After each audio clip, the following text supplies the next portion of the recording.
ორმა მეგობარმა ღამის გათევება სავაჭრო ცენტრში გადაწყვიტა. ეს ყველაზე დიდი სავაჭრო ცენტრი იყო ქალაქში. ასეთი რამ YouTube-ში ვნახე, ჩვენც გადავიღოთ, მაგარი იქნება. მოსახამოვდა. მალე მიკროფონებში ხმა გაისმა.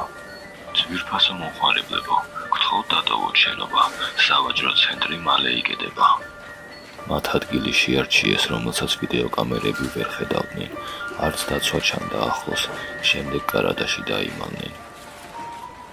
დაახლოებით 1 საათი გავიდა, სავაჭრო ცენტრი ნელ-ნელა დაცარიელდა, შორიდან დაცვის თანამშრომლების საუბარი ისმოდა, შემდეგ ეგეც შეწყდა.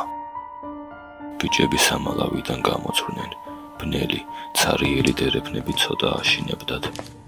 ისინი პროდუქტების სექციისკენ წავიდნენ, თან ტელეფონით იღებდნენ ყველაფერს.